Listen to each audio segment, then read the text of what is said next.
Selamat malam pemirsa, Anda menyaksikan Breaking News Metro TV bersama saya Febrian Ahmad. Pemirsa, Kejaksaan Agung akan mengumumkan perkembangan penyidikan terkait dengan perkara dugaan tindak pidana korupsi tata kelola minyak mentah dan produk kilang.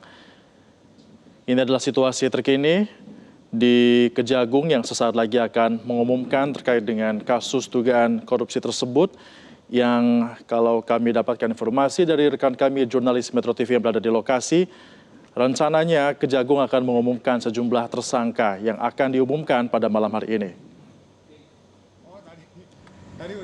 Tindak pidana korupsi ini pemirsa merupakan tindak pidana korupsi dalam tata kelola minyak mentah dan produk kilang pada PT Pertamina Persero dengan subholding atau kontraktor dan kontrak kerjasama atau K3S untuk tahun 2018-2023. Sebelumnya penyidik Jampitsus Kejagung sudah menggeledah dan juga menyita sejumlah alat bukti di kantor Direktorat Jenderal Minyak dan Gas Bumi di Kementerian SDM yang lokasinya berada di Kuningan, Jakarta Selatan di tanggal 10 Februari 2025 atau beberapa minggu yang lalu. Dalam penggeledahan itu pemirsa ada 3 ruang yang digeledah, yaitu ruangan Direktur Pembinaan Usaha Hulu, ruangan Direktur Pembinaan Usaha Hilir, ruangan Sekretaris Direktorat Jenderal Minyak dan Gas Bumi. Dan berkaitan dengan hal ini pula, pihak dari Kejagung sudah memeriksa setidaknya ada 96 saksi dan 2 ahli. 2 ahli yang diperiksa merupakan ahli keuangan negara dan juga ahli kimia. Kita masih akan menantikan rencananya Kejagung akan melakukan konferensi pers pada pukul 11 malam waktu Indonesia bagian Barat. Dan untuk informasi terkini pemirsa, kami telah bergabung dengan jurnalis Metro TV ada Nurul Hafizah yang saat ini berada di Kejaksaan Agung. Selamat malam, Nurul. Apakah konversi yang akan berlangsung terkait dengan penggeledahan kejaksaan dan juga penggeledahan kejaksaan dilakukan di Kementerian SDM pada beberapa waktu yang lalu?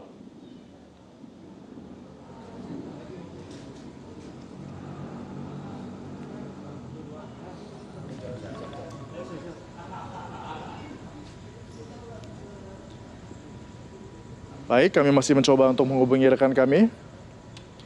Nanti kami akan bergabung pemirsa dengan rekan kami jurnalis Metro TV Nurul Zenita yang saat ini sudah berada di Kejagung. Namun untuk itu kami masih akan menunggu dan juga memperbaiki komunikasi kami.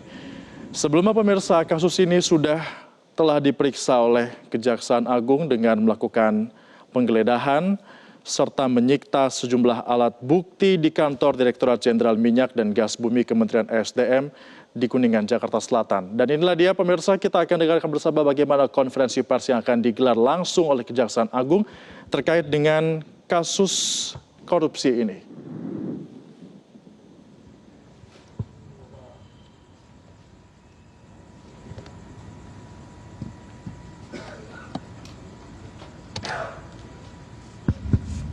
Sudah mulai? Sudah lengkap belum? Sudah lengkap belum? Lengkap ya?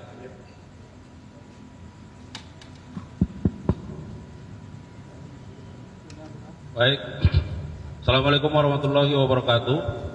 Selamat malam, salam sejahtera untuk kita sekalian. Om Swastiastu, Namo Buddhaya, salam kebajikan, salam bahagia, salam sehat, dan rahayu untuk kita semua. Pak Direktur Penyidikan pada Jampitsus, Pak Kabid dan Kasubdit, dan teristimewa buat rekan-rekan media yang kami hormati, kami banggakan. Yang pertama tentu kita bersyukur karena kita masih terus diberikan nikmat sehat. Yang kedua, kami berterima kasih kepada rekan-rekan media yang dengan undangan kami sudah selarut ini masih bersedia bersama kami untuk mengikuti rilis yang akan kami sampaikan. Rekan-rekan media, bahwa pada kesempatan yang baik ini Direktur Penyidikan pada Jampitsus akan merilis perkembangan penanganan perkara, dalam hal ini penyidikan perkara dugaan tindak pidana korupsi dalam tata kelola minyak mentah dan produk kilang pada Pertamina Subholding dan KKKS tahun 2018-2023. Rekan-rekan media, perlu kami sampaikan bahwa penyidik pada jajaran Jampitsus dalam perkara ini telah melakukan pemeriksaan terhadap setidaknya 96 saksi dan 2 orang ahli.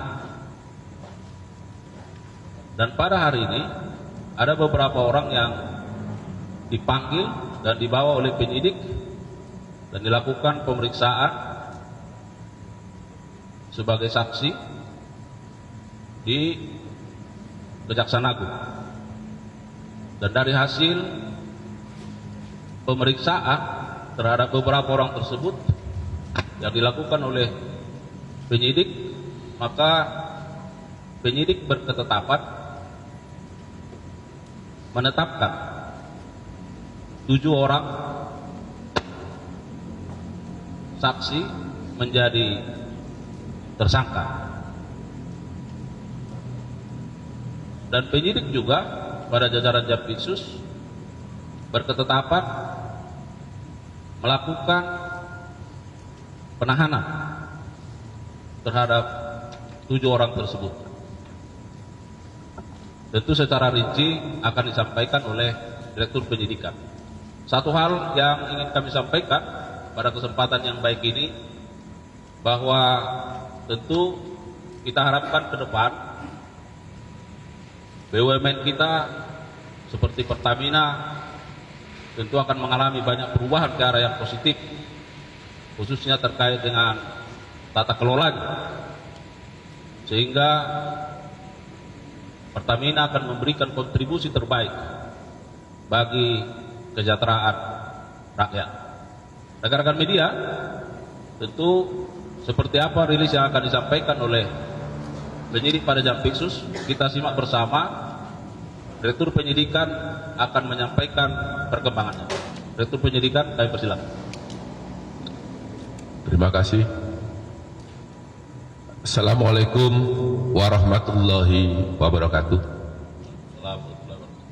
Selamat malam bagi kita semua yang saya hormati Bapak Kapus Penkum beserta jajaran, teman-teman jurnalis yang pada malam hari ini hadir bersama kami.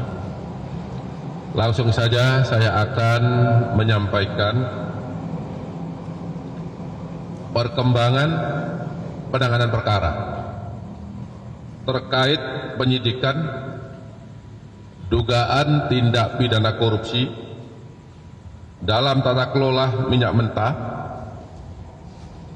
dan produk kilang pada PT Pertamina Persero, subholding dan kontraktor kontrak kerjasama atau K3S tahun 2018 sampai dengan tahun 2003. Bahwa pada hari ini Senin tanggal 24 Februari 2025 kami kembali menyampaikan perkembangan penyidikan perkara dugaan tindak pidana korupsi dalam tata kelola minyak mentah dan produk kilang pada PT Pertamina Persero, subholding dan kontrak kerjasama atau K3S tahun 2018 sampai dengan tahun 2023. Berdasarkan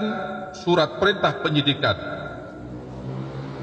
nomor 59 garis miring FD 2 garis miring FD 2 garis miring 10 garis miring 2024 tanggal 24 Oktober 2024.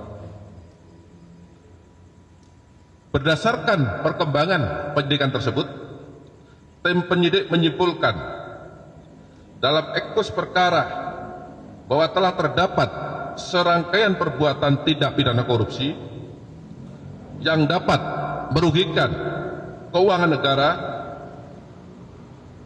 dari adanya alat bukti yang cukup, yaitu sebagaimana telah disampaikan tadi oleh Pak Kapus Penkum, yaitu berdasarkan keterangan saksi, berdasarkan keterangan ahli, berdasarkan bukti dokumen yang telah disita secara sah dan bukti-bukti lain termasuk barang bukti elektronik atau BBE. Berdasarkan alat bukti tersebut, tim penyidik pada malam hari ini menetapkan 7 orang sebagai tersangka, antara lain 1. RS yang bersangkutan adalah Direktur Utama PT Pertamina Patra Niaga. Yang kedua, SDS yang bersangkutan adalah Direktur Feedstock and Product Optimization PT Kilang Pertamina Internasional. Ketiga, JF selaku Direktur Utama PT Pertamina International Shipping. Keempat, AP selaku VP Feedstock Management PT Kilang Pertamina Internasional. Yang kelima, MKAR selaku Beneficial Owner PT Navigator Katulistiwa. Keenam, DW selaku Komisaris PT Navigator Katulistiwa dan Komisaris PT Jenggala Maritim. Jadi yang bersangkutan menjabat sebagai komisaris pada 2 perusahaan sekaligus. Sedangkan yang terakhir, ketujuh, adalah GRJ selaku komisaris Jenggala Maritim dan sekaligus menjabat sebagai Direktur Utama PT Orbit Terminal Merak.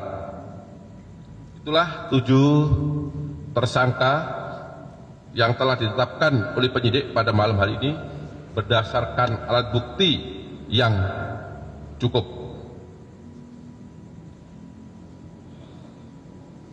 Kemudian setelah dilakukan pemeriksaan kesehatan dan yang bersangkutan dinyatakan sudah sehat, selanjutnya tim penyidik melakukan penahanan terhadap para tersangka 20 hari ke depan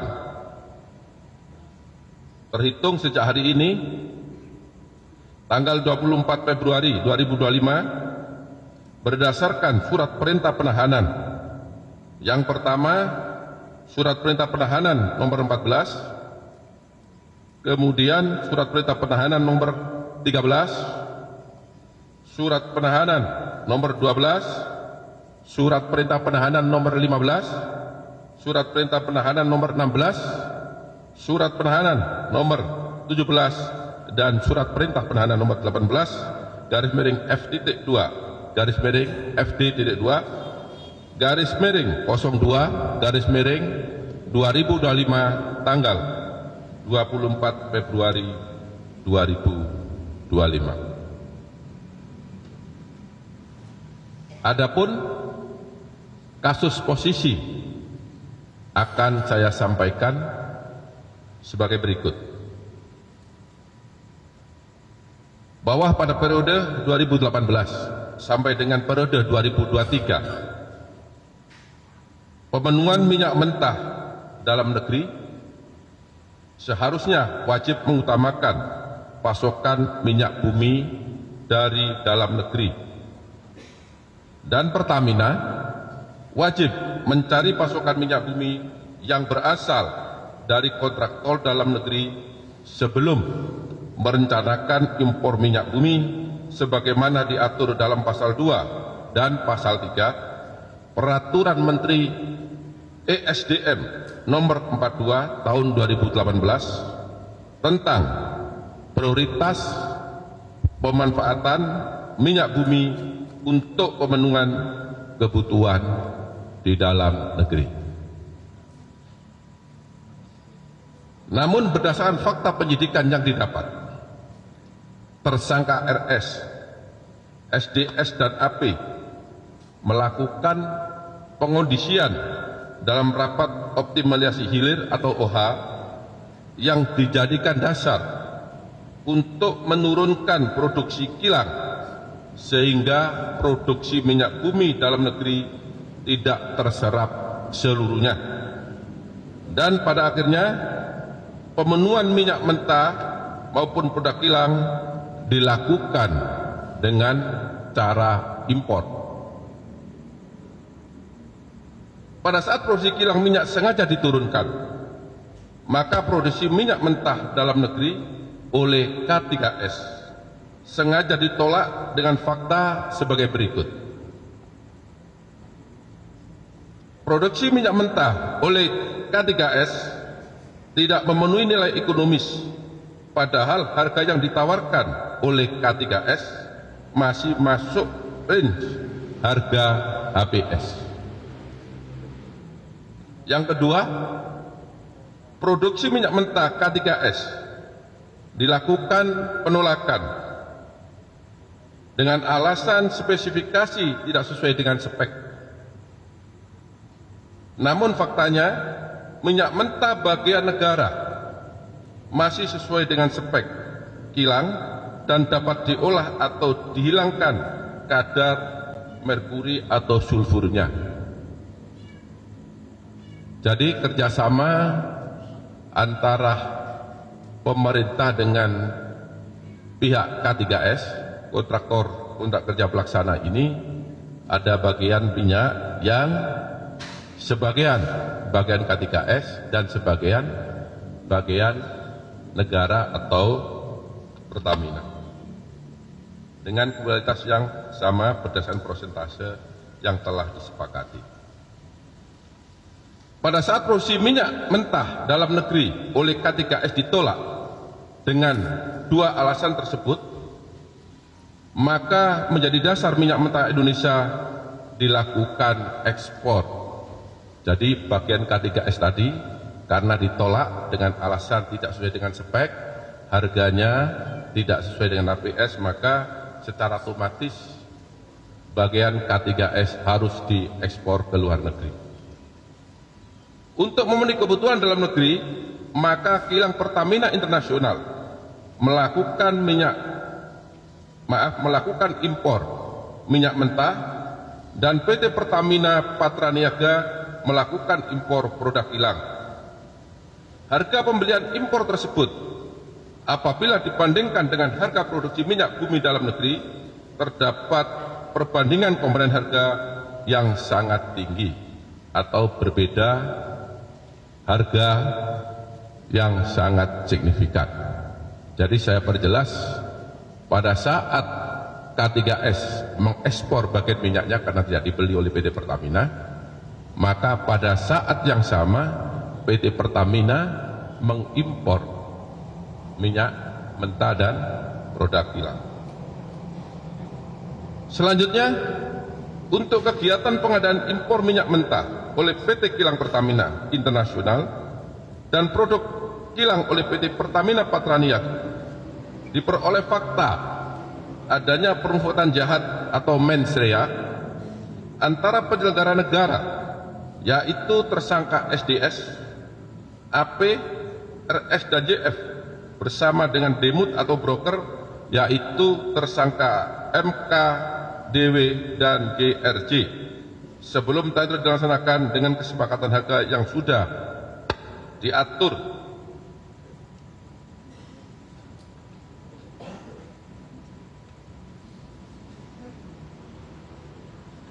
yang bertujuan untuk mendapatkan keuntungan secara melawan hukum dan merugikan keuangan negara. Permufakatan tersebut diwujudkan dengan adanya tindakan atau aktus reus pengaturan proses pengadaan impor minyak mentah dan impor produk kilang, sehingga seolah-olah telah dilaksanakan sesuai dengan ketentuan dengan cara mengkondisikan pemenangan demut atau broker yang telah ditentukan dan menyetujui pembelian dengan harga tinggi melalui spot yang tidak memenuhi persyaratan, yaitu dilakukan dengan cara tersangka RS, SDS, dan AP memenangkan demut atau broker minyak mentah dan produk kilang secara melawan hukum. Yang kedua, tersangka DM dan GRJ melakukan komunikasi dengan tersangka AP untuk dapat memperoleh harga tinggi pada saat syarat belum terpenuhi dan mendapatkan persetujuan dari tersangka SDS untuk impor minyak mentah dan dari tersangka RS untuk produk kilang. Dalam pengadaan produk kilang yang dilakukan oleh PT Pertamina Patraniaga, tersangka RS melakukan pembelian atau pembayaran untuk RON 92, padahal sebenarnya yang dibeli adalah RON 90 atau lebih rendah, kemudian dilakukan blending di depo untuk menjadi RON 92, dan hal tersebut tidak diperbolehkan atau bertentangan dengan ketentuan yang ada. Pada saat telah dilakukan pengadaan impor minyak mentah dan impor produk kilang, diperoleh fakta adanya markup kontrak shipping atau pengiriman yang dilakukan oleh tersangka YF selaku Direktur Utama PT Pertamina International Shipping, sehingga negara mengeluarkan fee sebesar 13 sampai dengan 15% secara melawan hukum, sehingga tersangka MKAR mendapatkan keuntungan dari transaksi tersebut.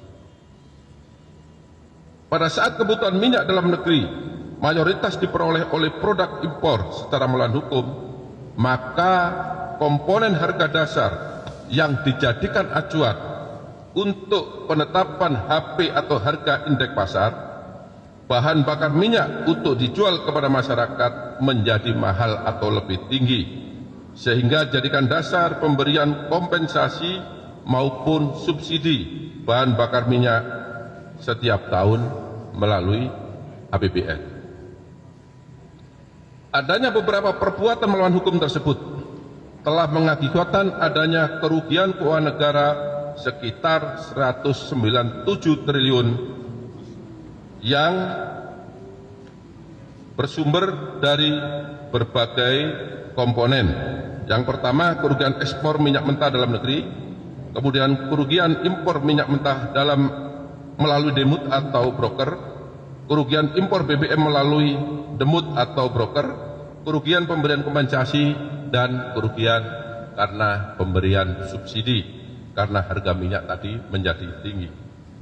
Perbuatan tersangka melanggar ketentuan pasal 2 ayat 1, junto pasal 3, junto pasal 18 Undang-Undang Nomor 31 Tahun 1999 sebagaimana diubah dengan Undang-Undang Nomor 20 Tahun 2001 tentang Undang-Undang Pemberantasan Tindak Pidana Korupsi, junto pasal 55 ayat 1 ke 1 Kitab Undang-Undang Hukum Pidana. Demikian perkembangan penyidikan terkait dugaan tindak pidana korupsi dalam tata kelola minyak mentah dan produk kilang pada PT Pertamina Persero, subholding dan kontraktor kontrak kerja atau K3S yang dapat kami sampaikan. Apabila ada kata-kata yang kurang jelas, yang kurang berkenan, saya mohon maaf dan saya akhiri. Wabillahi taufiq wal hidayah. Wassalamualaikum warahmatullahi wabarakatuh. Waalaikumsalam warahmatullahi wabarakatuh. Baik, itu tadi yang sudah disampaikan oleh Direktur Penyidikan terkait perkembangannya. Rekan-rekan media, ada dua hal yang ingin kami tegaskan. Yang pertama, bahwa kerugian keuangan negara sebesar 193,7 triliun tentunya itu baru perhitungan yang dilakukan oleh penyidik, ya. Jadi perkiraan. Tentu ahli sekarang sedang BPK, ya, ahli keuangan tentunya sedang melakukan perhitungan dan bagaimana nanti perhitungan dari tahun ke tahun, kita harapkan ada kerugian keuangan negara yang fix setelah hasil dari perhitungan ahli. Yang kedua, bahwa tindakan penahanan yang dilakukan oleh penyidik tentu telah memenuhi persyaratan baik secara subjektif maupun objektif sebagaimana diatur oleh hukum acara kita. Saya kira itu beberapa hal yang ingin kami sampaikan, dan itu rilis yang sudah disampaikan oleh Direktur Penyidikan. Saya kira sudah sangat lengkap, ya, jelas. Namun kalau ada beberapa pertanyaan yang ingin menegaskan, saya kira kami persilakan dari Tempo. Assalamualaikum Pak Kohar, Jihan Pak dari Tempo Pak. Tadi kan dijelaskan ada 1, berapa triliun gitu ya. Nah, dari penyidikan kejaksaan itu sudah ditemukan uang yang mengalir ke 7 orang tersangka nggak sih Pak? Dan berapa masing-masing? Selain tadi kan sudah diterangkan bahwa ada kong kali kong ya antara baik KKKS sama Pertamina. Yang kedua, sebelumnya kan ada beberapa tempat yang digeledah dan infonya kantor Pertamina Pusat salah satunya. Nah itu berapa kali sih ada penggeledahan di Pertamina Pusat dan apa aja yang ditemukan di sana? Lalu tersangka 7 orang ini sebelumnya sudah pernah diperiksa dari 90-an tadi atau baru hari ini? Terima kasih Pak. Ya, jadi penyidik sudah beberapa kali melakukan penggeledahan baik di kantor Pertamina maupun di rumah tersangka. Ya. Dari sana kita menemukan dokumen BBE, kita temukan. Kemudian dari bukti-bukti tersebut didalami, juga kita panggil ahli, juga alat bukti transaksi yang lain di mana alat bukti itu saling mendukung, sehingga pada malam hari ini yang bersangkutan kita tetapkan sebagai tersangka. Terhadap tersangka ini ada 7, ini ada 5 tersangka atau 6 yang sudah diperiksa sebelumnya sebagai saksi. Kemudian ada 1 yang hari ini tadi sudah dilakukan pemeriksaan sebagai saksi, dan pada malam hari ini yang bersangkutan juga ditetapkan sebagai tersangka. Saya rasa itu jawabannya. Uang yang masuk ke kantor masing-masing tersangka? Ya. Untuk berapa jumlah uang yang masuk masing-masing tersangka ini masih didalami oleh penyidik. Ya, nanti pada saatnya pasti akan disampaikan. Satu tersangka yang hari ini tadi siapa? Jadi hari ini ada 7 tersangka yang diperiksa sebagai saksi hari ini, kemudian ditetapkan sebagai tersangka adalah MKAN. Itu baru sekali. Kalau yang lainnya itu sudah pernah dimintai keterangan sebelumnya beberapa saat yang lalu sebagai saksi. Baik, saya kira jelas ya. Masih ada? Mas? Enggak lagi? Udah diambil tadi pertanyaannya. Jangan selalu borong. Cukup saya kira ya.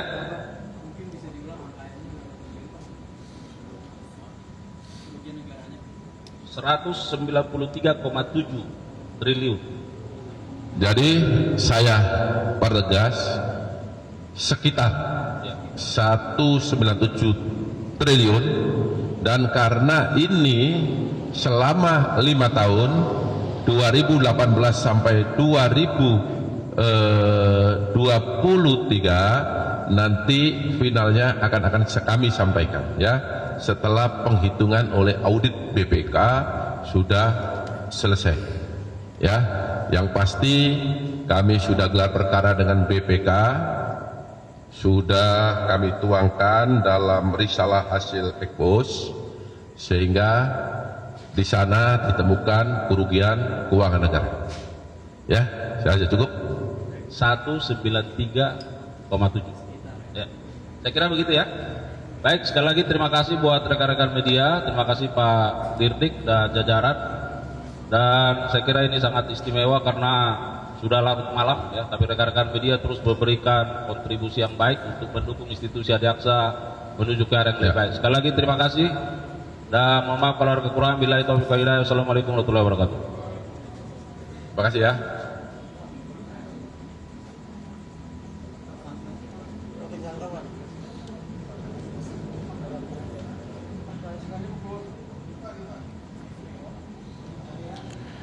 Kita baru saja mendengarkan konferensi pers pemirsa yang disampaikan langsung oleh Kejaksaan Agung. Tadi ada Direktur Penyidikan Jampitsus Abdul Qohar yang mengungkap kasus perkembangan terkini dari dugaan tindak pidana korupsi dalam tata kelola minyak mentah dan produk kilang pada PT Pertamina Persero, subholding dan kontraktor kontrak kerjasama atau K3S tahun 2018-2023.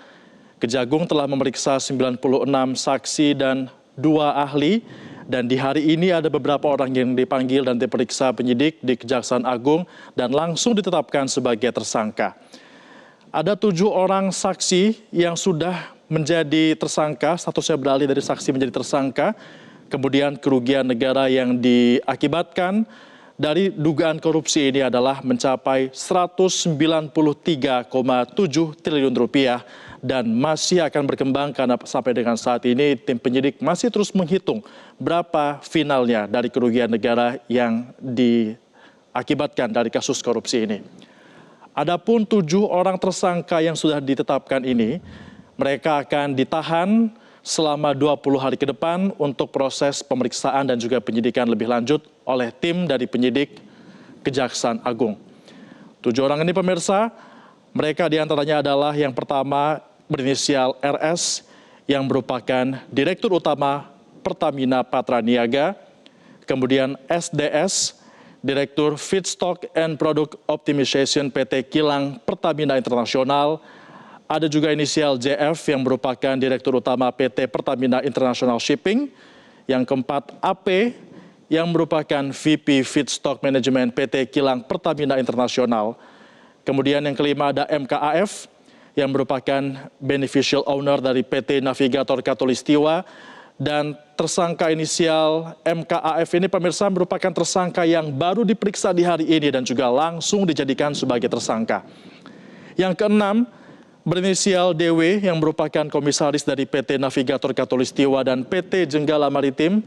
Inisial DW ini merangkap 2 komisaris dan juga sebagai komisaris di 2 perusahaan sekaligus. Dan yang terakhir adalah inisial DRJ yang merupakan komisaris dari PT Jenggala Maritim sekaligus juga Direktur Utama PT Orbit Terminal Merak.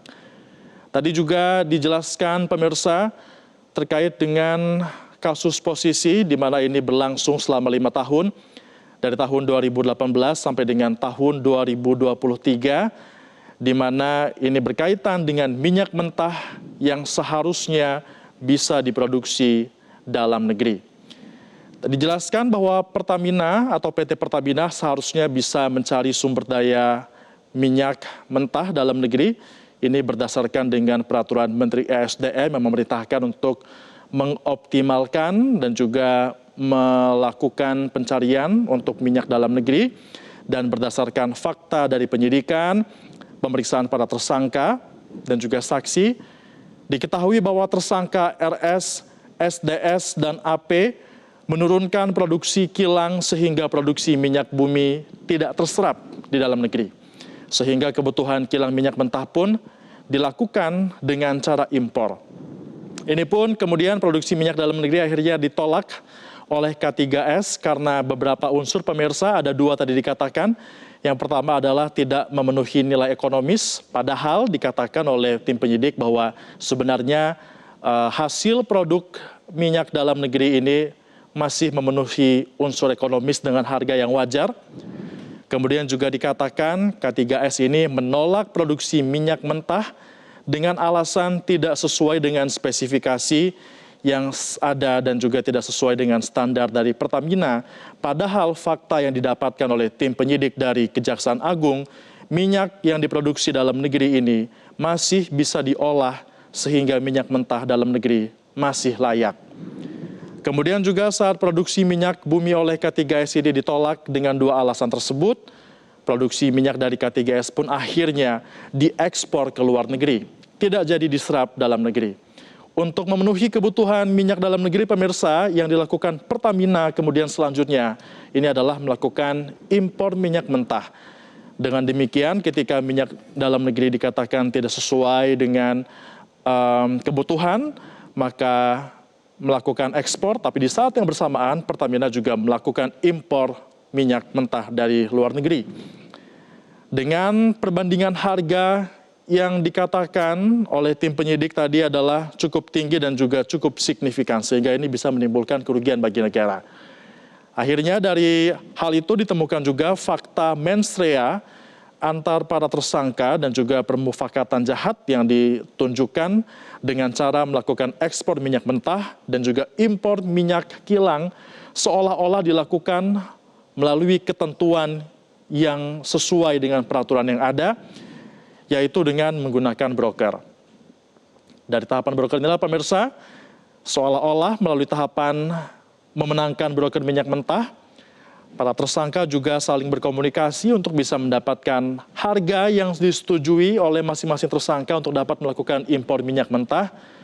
Dan lebih spesifik lagi, tersangka RS ini melakukan pembelian atau pembayaran untuk minyak dengan jenis RON 92, padahal yang dibeli merupakan RON 90.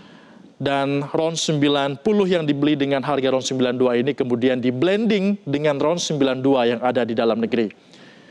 Kemudian juga adanya dugaan markup dari kontrak sipil yang dilakukan yang membuat negara ini harus mengeluarkan fee 13 hingga 15%, dan atas hal ini pun tersangka, tadi dikatakan tersangka berinisial AF, menerima fee dari kerugian yang dilakukan tersebut. Dengan demikian, bahan bakar ini yang tersebar di tengah masyarakat dalam kurun waktu itu menjadi sulit untuk didapatkan, sehingga negara harus mengeluarkan kompensasi melalui subsidi, dan subsidi inilah yang akhirnya merugikan negara dengan kerugian mencapai 193,7 triliun rupiah, dan ini pun masih akan terus berkembang perhitungannya karena tim penyidik masih menunggu penghitungan pasti yang dilakukan oleh audit dari BPK.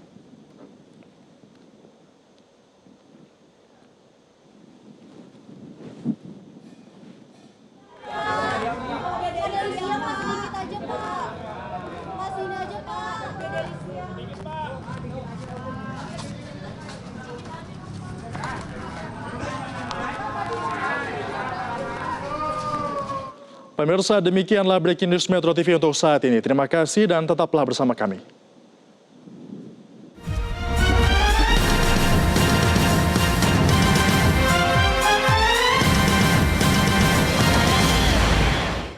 Jelajahi cara baru mendapatkan informasi. Download Metro TV Extend sekarang.